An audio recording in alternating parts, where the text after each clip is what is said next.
I have turned into a Dodge repair facility, apparently. It's interesting. Different areas. My shop's been in 3 different towns now, and the last 2 locations that it was in, mostly I worked on Ford stuff. There wasn't a lot of Dodge stuff. And then being out here, I have worked on a lot of Dodges, which I don't mind.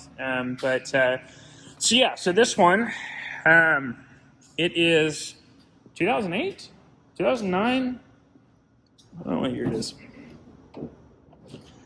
Oh, cool. No door tag. Neat.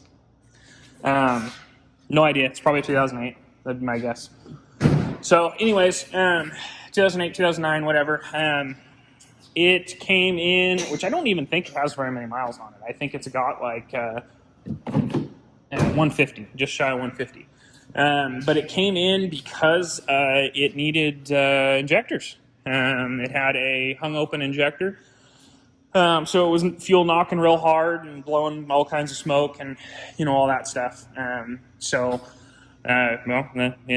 The short of it is it needs a set of injectors. So that's what we are doing. We're doing a set of injectors. I will probably set you guys up on the tripod and let you kind of watch some of the process.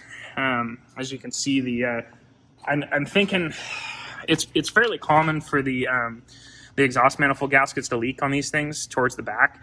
And it kind of looks to me like it was probably leaking and caught the insulation on fire. Because you can see maybe you can, maybe you can't, but you can see oh yeah, there you go. The insulation is actually missing a big chunk right here, and then it's laying down on top of it, but it's all black back in there. I mean, you can see on the fender over there, it's a white truck. This is supposed to be white right here. And then also the plastic loom on the wiring harness that it clips up right here on the cowl, right below this lip. The plastic was all melted on it. So I figured before I got too far, I've got some of these like zip tie things, and they go in these holes on the firewall like that. And they hold the harness up, but I've got some of those. So I figured, well, the harness is, realistically in the way for me to do my job.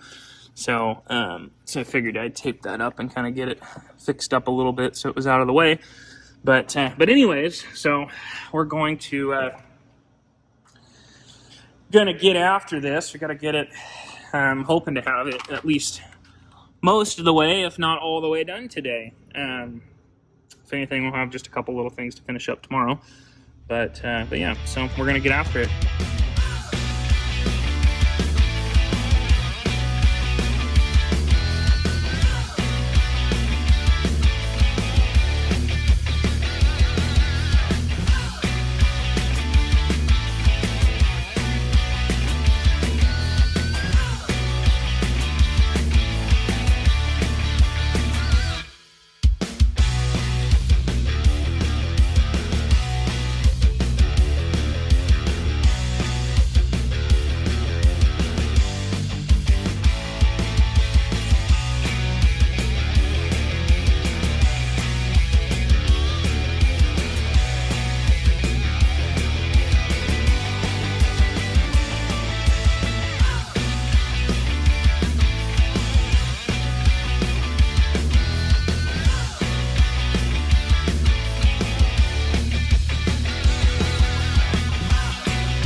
All right, so I'm not sure quite where I left off.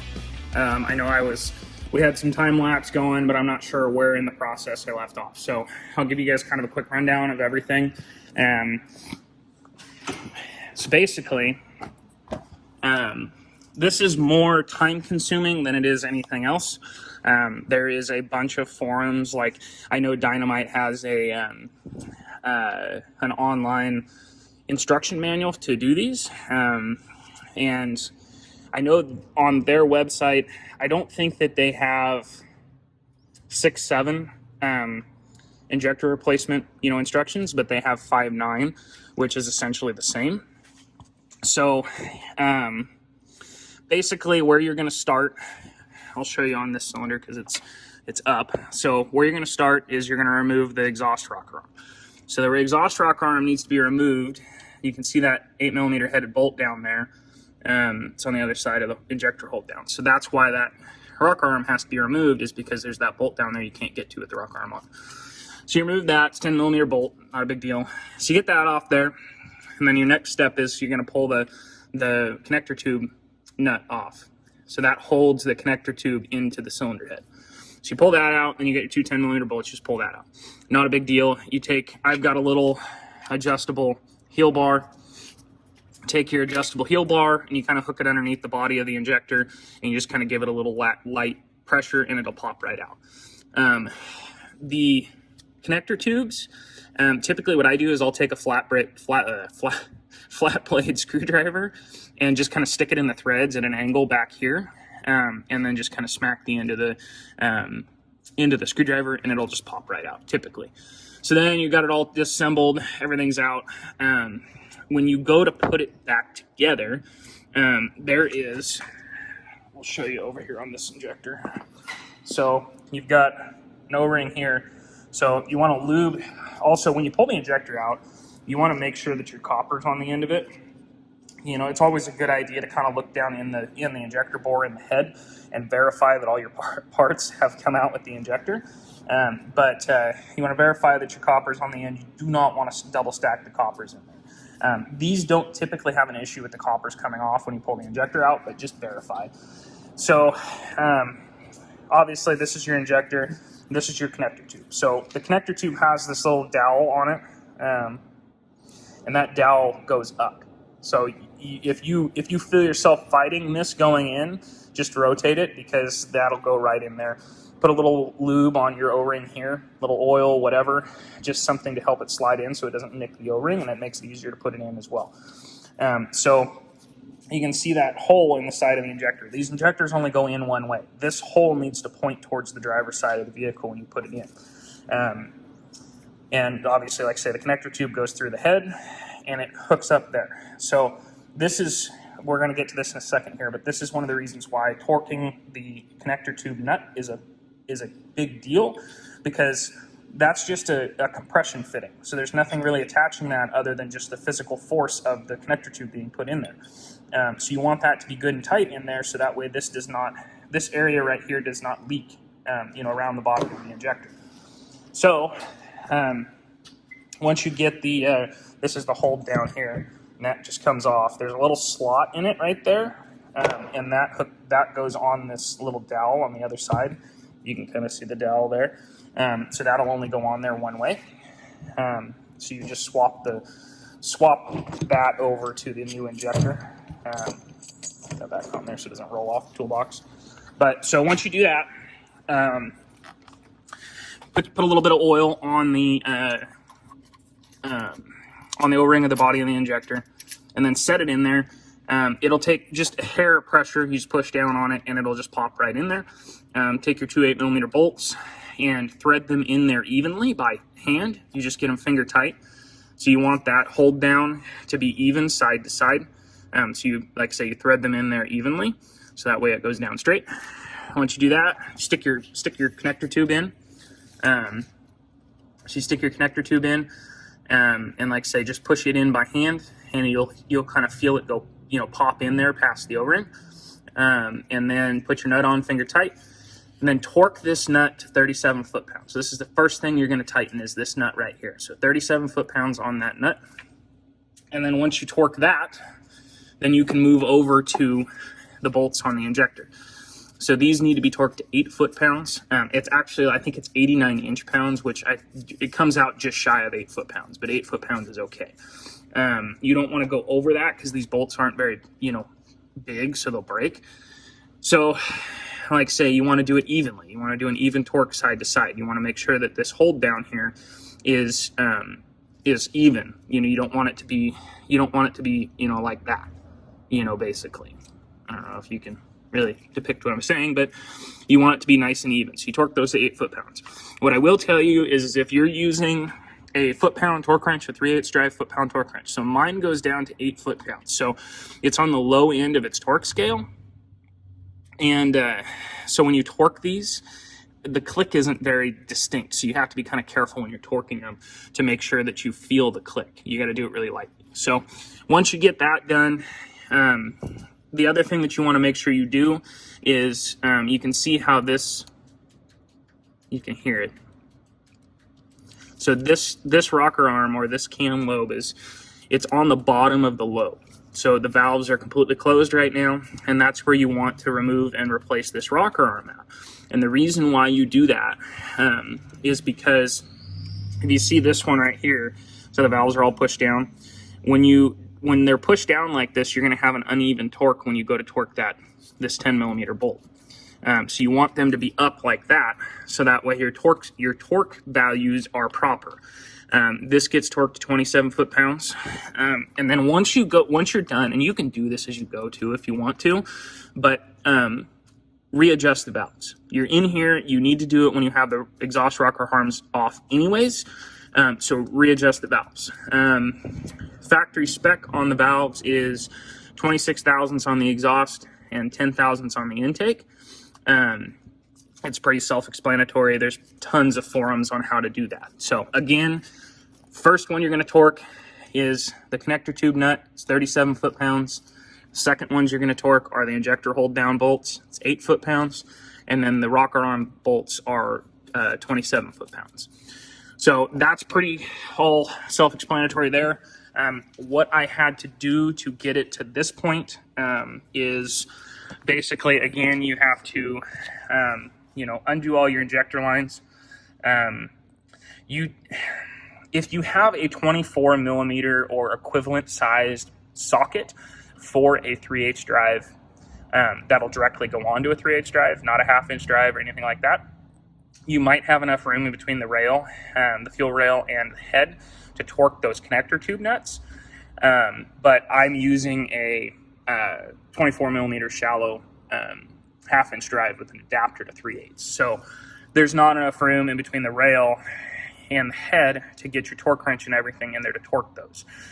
So since you already have the injector lines off, the only other 2 lines you have to pull off are the feed line from the injection pump and the return off the rail. And then there's 4 10 millimeter bolts and that rail comes out. It's pretty easy. It's one of those things where it's easy enough that it's not worth, screwing with and not taking off, because it gives you tons more room. But yeah, so I'm gonna keep going after it here. I'll probably set you guys up on the tripod, but yeah, so that's a quick rundown of how I guess the process. Obviously, you have to take the valve cover and all that kind of stuff off. I'm not sure if I went over that, but it's not that big of a deal. So anyways, guys. All right, so I decided I wouldn't set you guys up on time lapse because you can't see what I'm doing. So it felt pointless. Something I did want to point out though, this is, I got a mess going right now, but whatever. So this is a fairly common issue. I've run into this before. You can see this bottom piece right here. So this little cup is what actually pushes on the valve bridge. I'll grab the valve bridge and show you.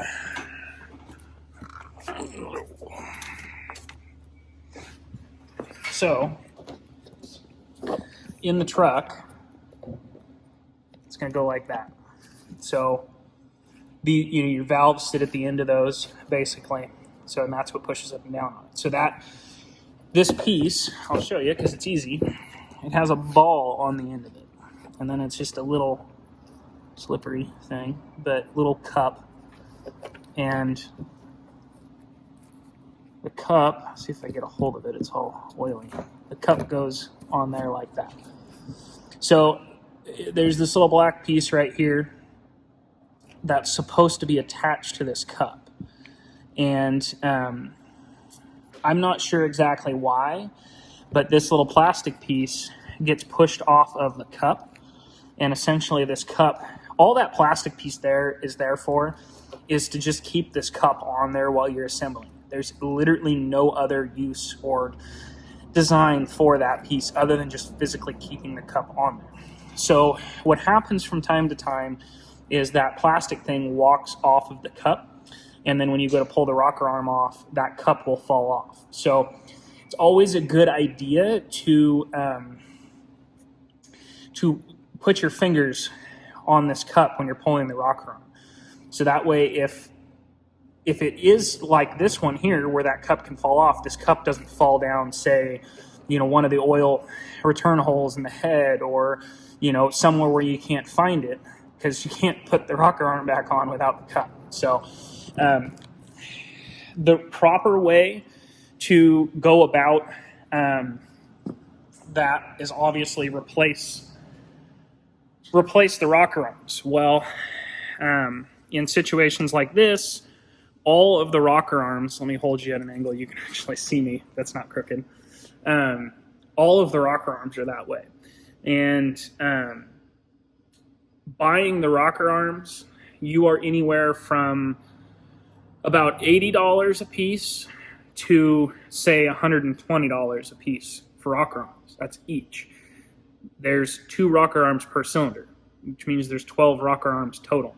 So you're looking anywhere, say, from $1,000 to $1,500 just for rocker arms. And being as that plastic piece is literally only there to hold that keeper on, there's not enough tolerance in this unless you really screw something up adjusting the valves. There's not enough tolerance in this for, once this is on, for this cup to fall off. I mean, legitimately, you would have to have screwed up the valve adjustment really bad. You can see how far that goes on there. You start there.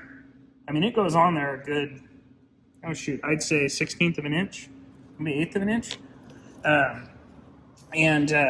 When you're talking about, the valve lash being a couple of thousands, if that cup comes off there once it's installed, you're doing something wrong. So, like I say, yes, the proper way to go about that would be, change out the rocker arms, get new rocker arms for it. But most people can't afford to spend $1,500 buying new rocker arms for their truck. That being said, that has been running that way for God only knows how many miles. I mean, we don't know how long that thing's been like that. It could have been like that. This thing, I think, has 150,000 on it. So they could have been like that since it had 5,000 miles for all we know. And again, I've put those back on like that before. Do I like doing it? No. The proper way to do it is replace the rocker arms. But again, there's a lot of people out there who can't afford to spend an extra $1,500 when you're talking about a project that's already costing them, $4,000 or $5,000 or whatever. So anyways, I just kind of wanted to touch base on that. Like I say, just verify that you're making sure that that cup stays on there while you're removing and installing the rocker arms. Something else to note is the push rods. These things here with the orange mark on them are the push rods. The push rods are really easy. Like when you pull the rocker arm out, they kind of get stuck to the push rod. And so when you're pulling the rocker arm out, make sure that if the push rod comes out with it, that it goes back in the lifter. It'll be pretty evident as long as you're paying attention if the push rod comes out. And then it's pretty evident when it's in its hole. It's pretty hard to get it off, center, but it can be done. So when you put it back in, you'll be able to feel, especially if there's, if there's oil already in the engine and in the lifters, you can feel the push rod actually stick to the lifter. So you, like right now, push it kind of down in there and twirl it around and get it real good and stuck. And I can actually physically pick up the lifter with the push rod. And there's the very distinct, you'll feel a little bit of drag. So anyways, guys,